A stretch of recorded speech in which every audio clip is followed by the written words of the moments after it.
We're about halfway through the season now, 2016 NFL regular season. Got some surprises up the top.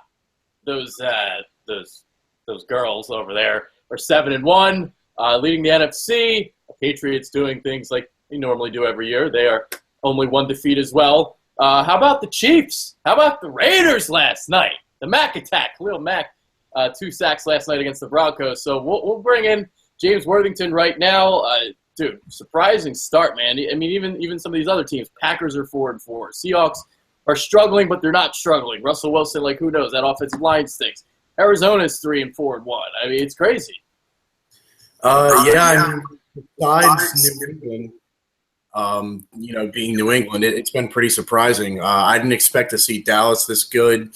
I mean, even Buffalo has been a little better than I expect them to be. They're 4-4, but they have some good victories. Atlanta, they seem like they're not going to pull a choke job. They seem legit this year. And Denver's really fell off. So their run defense has been a lot worse than I thought it would be. And that's a huge question mark going forward. So it's going to be an exciting second half of football, and I'm just ready as a fan. Yeah. And Sammy Sleeves, I mean, hey, if you guys want to keep losing, that's fine. Give us that draft pick. Yeah, exactly. I'm rooting against him every week. I don't care about the late round pick. I want to hire first. There you go. Yeah, so Vikings fans are finally starting to understand what we're talking about with Sam Bradford. And the murmurs are, this is something I've heard. I'm not going to tell you where I got this report from, but somebody from Philly Influencer told me that, the reason why they have a new offensive coordinator is because Sam Bradford wanted Pat Shurmur. So somehow Sam Bradford has this control already in Minnesota. That's weird because you'd think Bridgewater's still going to be their quarterback next year, considering he's younger. I think he's just as good. I think he's better, but on the field, he's been just as good as Bradford's been this year. And I think he's got more upside and room to improve. So that's pretty weird. But yeah. I mean, what they said, North Turner, did he get fired or did he resign? I think he technically resigned, but it sounded like he got forced. I mean, Pat Shurmur, obviously, he was, Bradford liked him a lot last year. So, I mean, whatever. But, yeah, Sam Bradford. He can cry all he wants. It's not going to make a difference. Yeah, and someone made a joke in our PI chat group yesterday. He's like, Sam Bradford is like that 5 in the cheerleading squad, but because he thinks he's hotter than he is, like he thinks he's a 10, but he's only a 5. That's a great analogy. That's perfect. I don't know what like that. He's the duff. He's the duff. He's the one that's on the bottom, like holding the girl up in the air because you can't hold her up in the air because she's too fat. Yeah, man. I mean, people that have watched him, I know I'm not a big fan of him, but Skip Bayless, he watched him. He's an Oklahoma guy, like football fan, and he said the Rams were making a terrible mistake when they picked him number 1 overall. And I mean, seems like he knew what he was talking about because Bradford never panned out. Wow, so he actually got one right. Yeah, right? Yeah. Only one. Even a blind squirrel finds a nut, as they say. So. All right, so we both have the Patriots number 1 in the power rankings, and there's not really much to say. So instead of talking about the Patriots, here's the question I want to bring to you, ask you. All right, NFL ratings are down.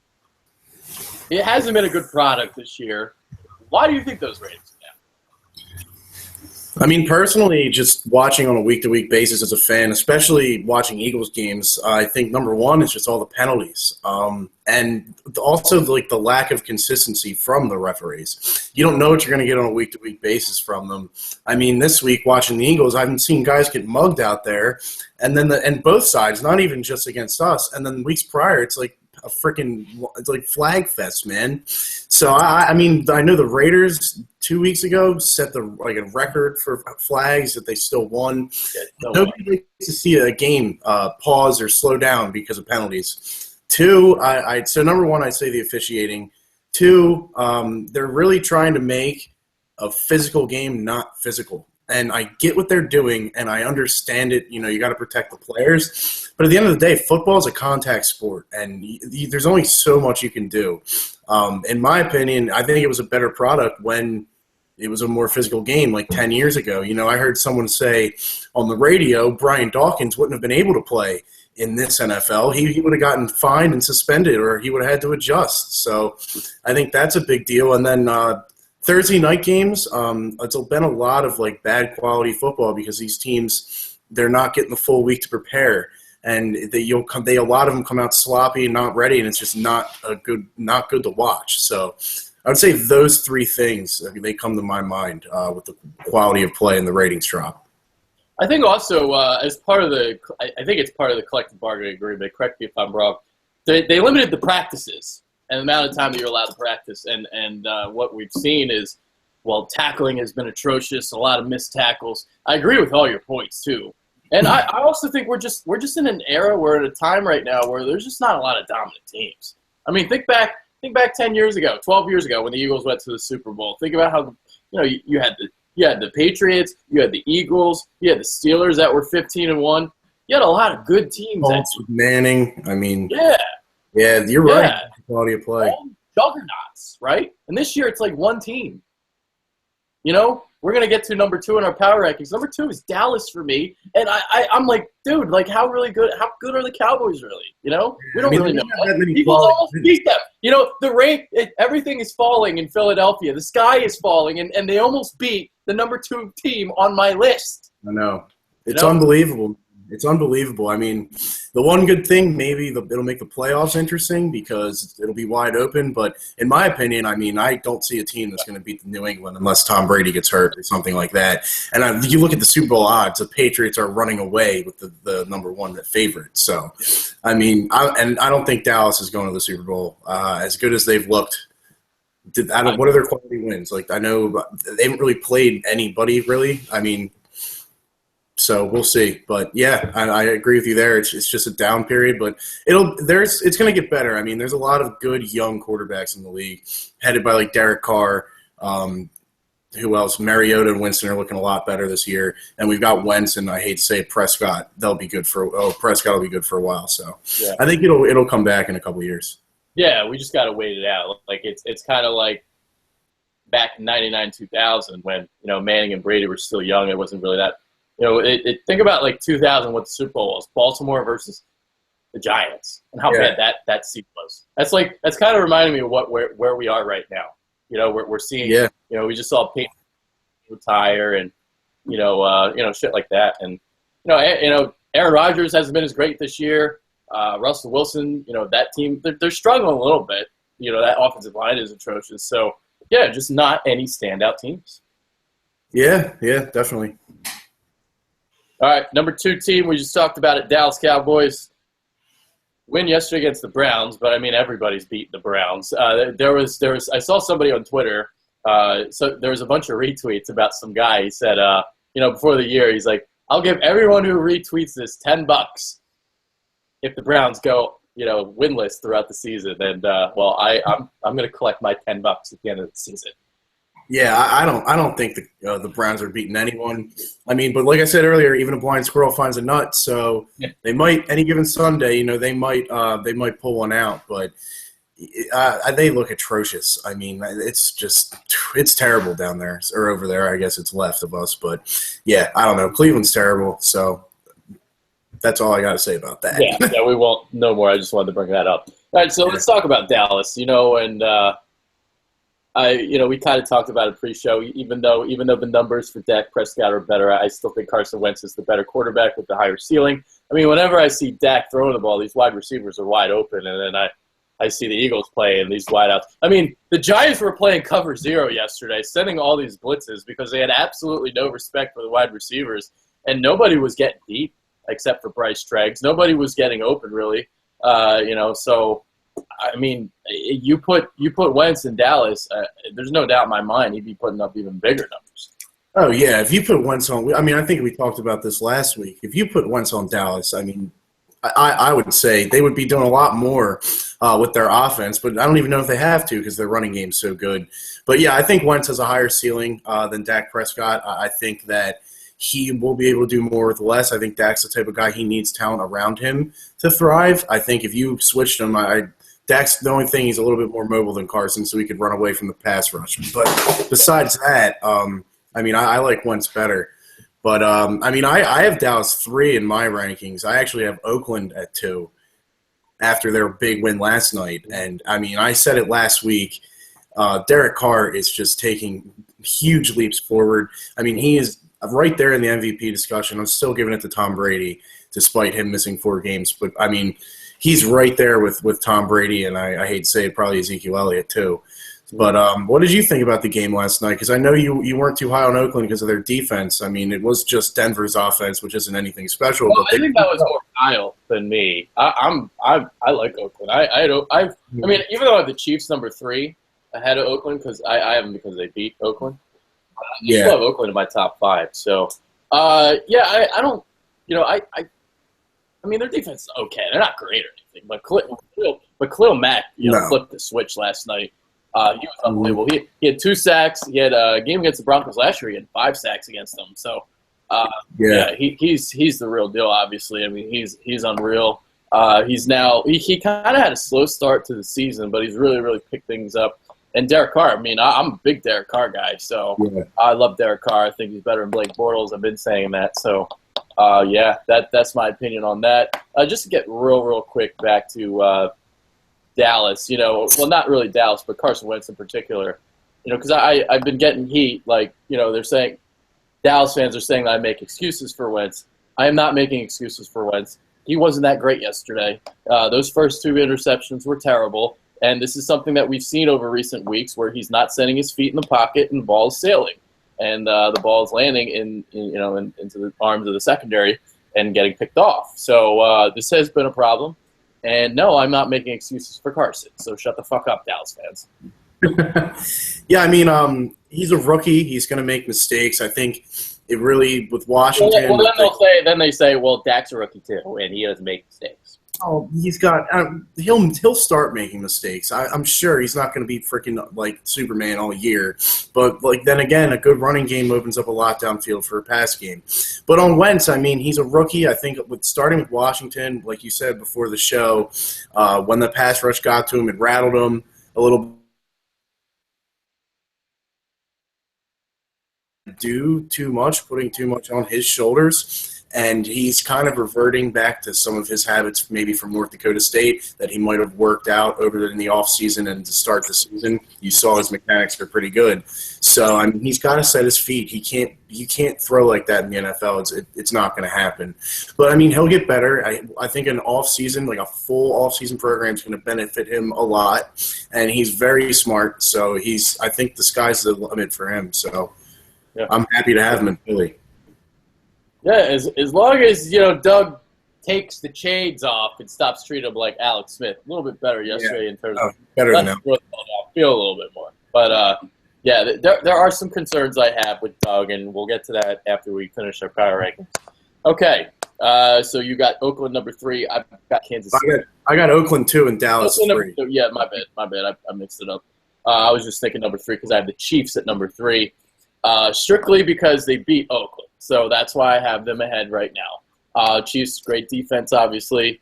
Now, how about that? Nick Foles having a resurgence there with Andy Reid. Andy Reid can turn shit into gold. He turned A.J. Feely into a second rounder. So he tends to bring out the best in quarterbacks, and he did it again last night or yesterday with Foles. Foles had a pretty good game.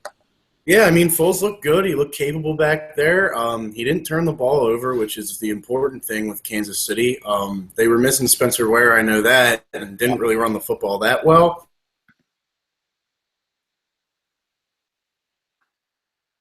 And Foles is going to get the job or anything, but he's a capable backup. And I mean, Andy Reid, I always liked him as a coach. It was just when he left Philly, it was just kind of like, it was time for him to move on. Just both sides kind of needed to move on from each other, But I've never had anything against Reid. I think he's a tremendous coach.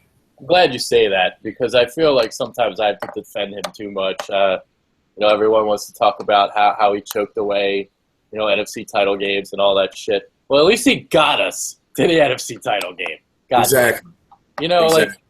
I hate people that talk shit on him. I really do. I respect the hell out of Big. Yeah, him and McNabb and all those guys. I mean, that was some good years of football for Eagles fans. We never won a big game. You say what you want about that, but we had those opportunities. Not a lot of teams. Like, look at Cleveland. Like they haven't been in the playoffs. They haven't had a quarterback since forever, too. So the last time they made the playoffs, Kelly Holcomb was their quarterback. That's just like unbelievable. Unbelievable to think about. how they even made the playoffs with Yeah. him as their quarterback. They had Kelly Holcomb. And he threw for like 400 yards in that playoff game, which was crazy. It was against Pittsburgh. Okay, so I have the Raiders number 4. We already talked about them. Who's your number 4? Kansas City. Okay. I mean, I have them there. I just think Oakland. I just like the youth there. But Kansas City, and like I said, Andy Reid coach team. They're going to be dangerous in the playoffs. And their defense, like you said, they've turned it on. Like they're back to the way they were last year. So they'll be good, man. I mean, it's just we'll see. Yeah. AFC number 2 seed's wide open. Oh yeah, for sure. Oakland has it right now. That's again going back to my point of like not being any dominant teams. Oakland right now is the number 2 seed in the AFC. That's insane. It really is. I know. It's crazy because last year there were so many. Like there was like at least 2 or 3 teams in every division that you'd say, okay, these are solid teams with a chance to go to the Super Bowl. Like Arizona, I mean, what the hell's happened to them? They have so much talent, and it's just not showing up on the field. I mean, it's just crazy this year. So I mean. I really think it's the Patriots and the field. Yeah, and the team that I still think is going to go to the Super Bowl, despite how they look right now, despite the up and downs they've had, because of their experience. I have Seattle at number 5 in my power rankings. Offensive line is a huge issue. Russell Wilson isn't as mobile this year because of his injury, but I've still got them at number 5. They just kind of I don't know. They don't look like the Seattle Seahawks of old, but I don't know. When it comes to playoff time, I would trust them over anybody else. I really would. Yeah, I mean, I got to agree with you there. I don't have them at 5 just because I'm trying to base it off of like what I've seen so far. Yeah, but they're not number 5 in terms of what we've seen. Yeah, if I had to put money on an NFC team, it would be Seattle. Especially if they lock up that division, they'll get at least one home playoff game, and they're in the winter. They're going to be unbeatable at home. And yeah, the defense, man. I mean, the defense has looked pretty good this year. It hasn't looked as good as years past, but the experience there, that veteran leadership in the locker room. I mean, that they'll be right there. I mean, top 5 defense. It's gonna take someone getting hot at the end of the season, I think, to take down Seattle. So, I mean, who knows?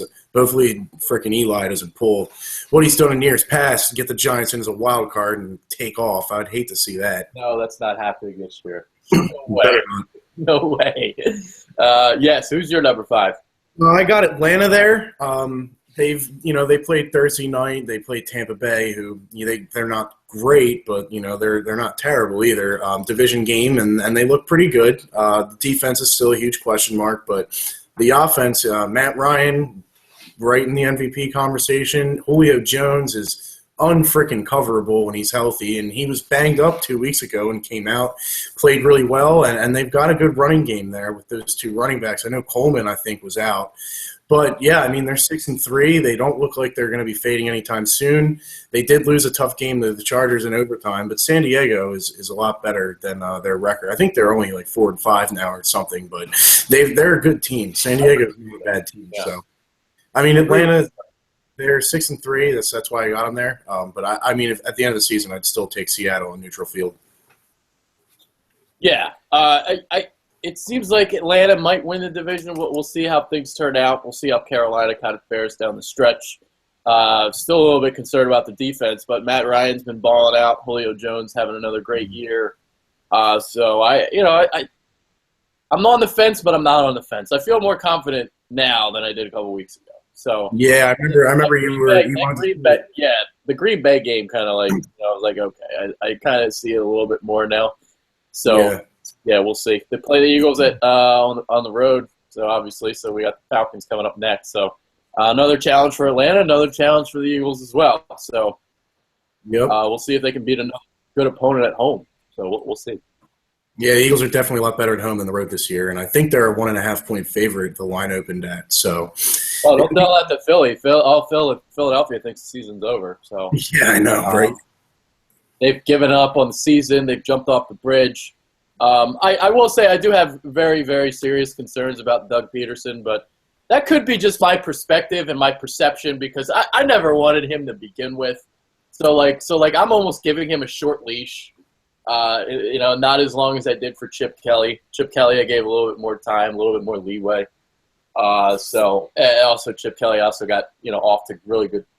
He had 10 and 6 years, his first 2 years of his career. So, but yeah, let's talk about Doug Peterson right now. I know people want to use like he's a rookie head coach and all that, but he was calling plays last year, and I've said this before. I did this thing during the summer. I graded all of his play calling from last year, and I'll tell you what, he got a lot of C's, he got a lot of D's, he also got some B's, he got some A's. So he was kind of all over the place. And one of the things I read that statement off to you before the show is, one of the things that concerned me was how many times on 3rd and 10, 3rd and 9, 3rd and 11, they're running a screen pass, not even trusting the quarterback to pick up that first down. And that's something that concerns me moving forward. Maybe he'll learn from it. I know last year, because the Chiefs, they were unbeaten when during the regular season when he was calling plays. So when you're unbeaten, you're not going to really fix anything. So this year, he's still kind of doing the same shit, the same tendencies that he had last year. He did, kind of try and stretch the field a little bit more yesterday. But, it's still the same shit, and hopefully he can change, because if he doesn't, then he needs to get the fuck out of here. Yeah, I mean, I wasn't too excited about the hire. I wasn't too excited about even just hearing the Eagles were interested in him. I didn't think it was going to be exactly Andy Reid 2.0, but I've seen some read in him, and it's some good, some bad. He's got to be more aggressive on 3rd down, not only just to help us win, but I think it's important to put Carson Wentz in those situations and trust him and let him learn from his mistakes. He's a rookie quarterback. This is supposed to be a rebuilding year. You gotta put the team in tough situations like that and see if they can convert. I mean, they had that 4th and long conversion in the game, and that was a good play. But I mean, the 2 4th down calls by Doug Peterson, I think that was absolute trash. I mean, first off, Carson Wentz is not Cam Newton. He's not Russell Wilson. He's mobile, but he's not, like you said, he's not going to freaking hit and break the corner on a 4th and 4. And, I mean, it's the read option in the NFL. Like, come on, the read option's not hard to defend at all. You just go to your default to your assignment, and if you play disciplined football, you stop it. The other call, like Sproles up the middle, they're starting that play 5 yards back.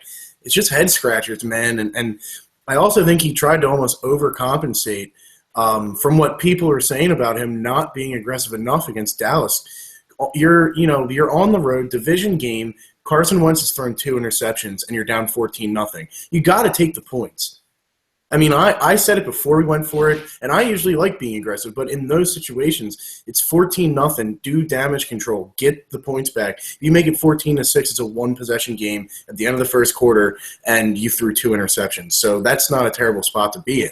And then at the end of the game, he might be trying to kick a game-winning field goal. But, I mean, hindsight's 20/20, and you just got to hope he learns from it and improves and makes some adjustments. We'll see.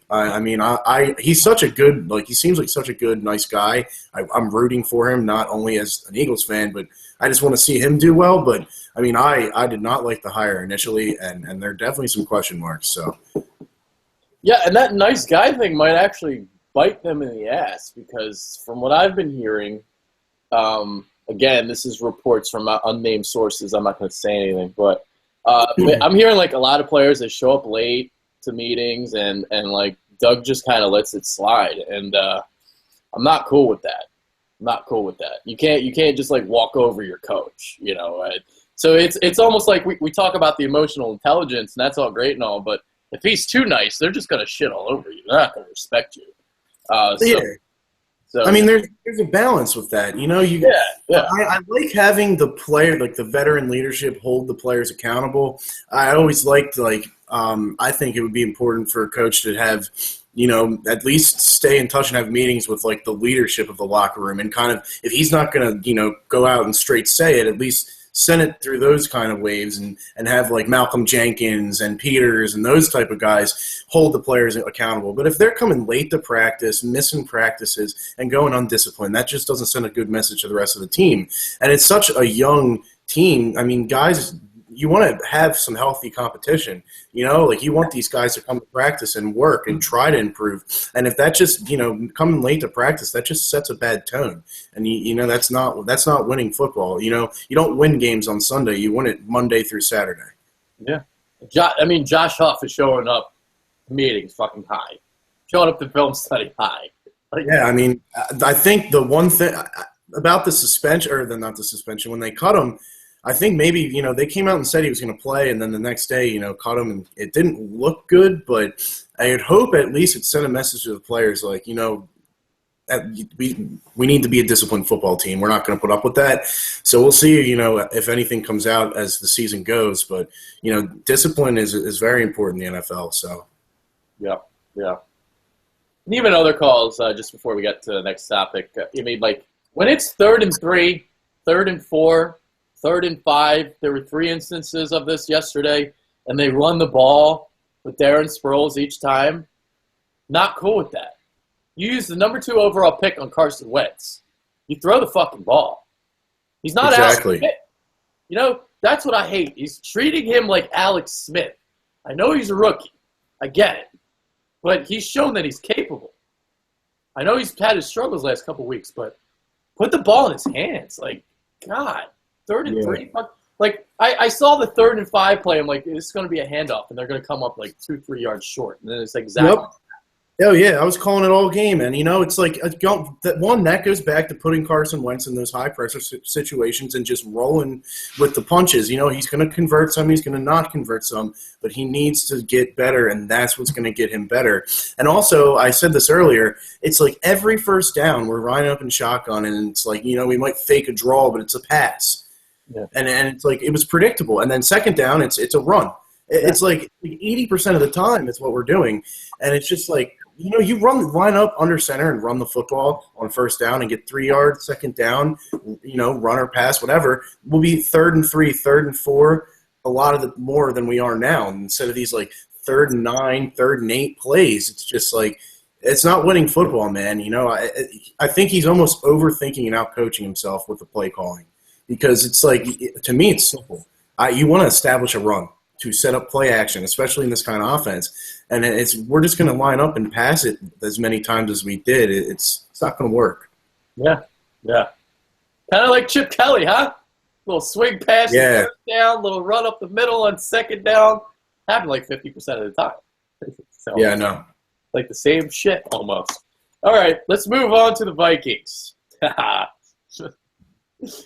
You fucking idiot Vikings fans. You guys came on my preview show in my comment section. You talked all this shit. I had to block this one motherfucker because he wouldn't shut the fuck up. His name's Thomas Allen. Yeah, I blocked him because he was just so ridiculous. He thinks Sam Bradford's a god. Well, clearly he's not. You've learned your lesson now, pal. He's not very good. Yeah, I mean, they've lost 3 in a row. All of a sudden, they've come back down to earth a little bit. What are your thoughts on the Vikes? Well, I mean, they have a lot of holes up front on offense, which is never good. It always, it starts up there. I also think that it's the line. Yeah. I also think that now that teams have some film on Bradford over the first couple of weeks, also the Eagles, the way we played them in defense, we set a blueprint up to how to stop them. And that's really what it is. Teams have film on them, and they're not that good. Their best player on offense is Stephon Diggs, who, he's actually played decent the past couple of weeks, and he's making me believe in him a little more than I did before. But he struggles to stay healthy. Kyle Rudolph's also another good player. You can't forget about him. But they have no running game, at all. And their defense is only going to take them so far. They've looked less elite the past couple of weeks, but we'll see if they can get it back together. I think Minnesota's still a playoff team. I'm not thinking they're coming out of the NFC. We didn't think that earlier. We saw this coming because of Sam Bradford. We know what Sam Bradford is. We had a season of him, and he's no good. He's an average quarterback, game manager. Yes, absolutely. Yeah, I was the one saying, Minnesota has an easy schedule. They'll go 11-5, 12-4, maybe. They'll have that first-round bye, and then they'll lose their first playoff game. That's what I thought was going to happen. Now, who the hell knows what's going to happen? I love that they're tumbling down the standings, helps the Eagles with their draft pick. That's great. maybe they can get a better, because I kind of want Leonard Fournette. I still don't think we're going to get him. But I'd love to get Fournette, man. Oh, yeah, for sure. So, Fournette would be a guy. Yeah, definitely.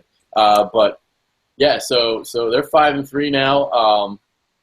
Who knows what's going to happen with them. But, yeah, definitely not what it was before. It's still an easy schedule, so they still might win a bunch of games. But, yeah, they're not a contender. I tried telling you Minnesota fans. You didn't want to listen. So, now you're eating your crow. Their schedule is ridiculously easy, and comparing that to ours, how the hell do we end up with 3 games in a row versus teams off a bye, and then we play Atlanta, who has a long week? Like, what the? That's just, I've never seen anything like it. And the stretch we're in right now, it's awful. I mean, it doesn't get any easier after Atlanta. Oh man, it's brutal. It's at Seattle, then it's Green Bay at home, and then it's at Cincinnati. It's brutal. Yeah. Yeah. All right. Last one. We'll talk a little Steelers. Steelers now 4-4. How about that? Tied with Baltimore now, top of the AFC North. Yeah, I mean, when I thought that when I heard Big Ben was going to play, I knew he'd be banged up, but I'm thinking, Baltimore, they haven't been too impressive this year. I mean, they've got a decent record. But, I just figured Pittsburgh's got all the talent in the world on the offensive side of the football. And they're just a physical team. They always have a good defense, and they just played Pittsburgh well. It's a big rivalry, and Baltimore they won the game on defense. Pittsburgh couldn't do anything. I mean, Bell's not hurt, Brown's not hurt, again, Big Ben. I mean, I didn't watch the game, so I don't know if he looked injured or not. But I thought they would beat Baltimore. I mean, it's crazy what's happening with them. I still think they're going to win the division, especially if Big Ben gets healthier as the season goes on. But, if he keeps playing through it, and it might not get healthy, and that could be an issue because, it was a torn MCL, right? I believe so, yeah. And, I mean, I don't know how painful. Like Russell Wilson, like he might be able to play, but he won't be like his usual mobile self. Yeah, and it's it's odd to me. But Baltimore has a really good run defense, so that probably a lot to do with it. And I guess I just got to give them more respect. Like I've said this stat on here before, 9 of their games last year were one-possession games, and they lost most of them. So, I mean, they're not a bad football team. And Cincinnati's, 1 game back? So if they get hot, they're still in it too. But, yeah, I mean, we were all high on Pittsburgh in the beginning of the year, and it seems like since that loss to the Eagles, I know they got their act together the next 2 weeks, but then Big Ben goes down, and they lose to Miami, they lose to Baltimore, and they're sitting here at 4-4. It's like, maybe they're not the team we thought they would be. They're not who we thought they were, to quote somebody. Not who we thought they were. Yeah, I mean, their run defense, I mean, you look at who they got, it's stout. You got Brandon Williams, he's a really good nose tackle. You got Timmy Jernigan, you got Lawrence Guy, C.J. Mosley in the middle playing middle linebacker there. So it's stout against the run, but you'd still think that Le'Veon Bell would still be able to pick up more than, what do you have, 32, 38 yards? I mean, he did nothing. He did nothing all game. So, and I think he totaled like 70, 75 yards in all. So they really shut him down. I lost my fantasy football this week because of that, because, Le'Veon Bell normally puts up numbers. Yeah, so I'm sure you're happy with that, because I was, like, running away with that motherfucking league. And now, I might be getting win in that league again, man. Huh? I might be sneaking back into contention. I think I won again this week. I'm in so many leagues, I got to double check, but yeah, I'm 7-2 now, so I'm still up there, still number one. Your team, any team with Ezekiel Elliott and Le'Veon Bell is just unfair. Well, I mean, I draft well. Yeah, good thing for Baltimore, though. I mean, it's nice to see a Temple guy, Tavon Young, getting some playing time, too. So. Oh! How could I forget about those? Yeah. The only team in Philadelphia that's winning right now. Right? I know. They're playing a lot better now. It's nice to see. It's a shame we didn't beat Penn State. That win would look great right now. Oh, dude. It's a shame, man. Like, because it was such a bummer that they lost their first game to Army. Like, Army? Really? Because I was like, oh, man, maybe they can, put up one loss this year, go undefeated. Because I really wanted to see them play in one of those, New Year's 6 games. Because last year we got teased by it. They lost in that, to Houston in the American Athletic Conference Championship game.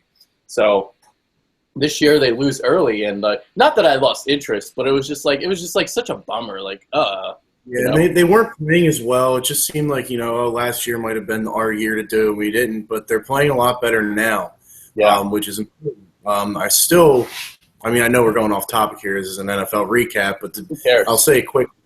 PJ Walker, man, I thought he would be a lot better.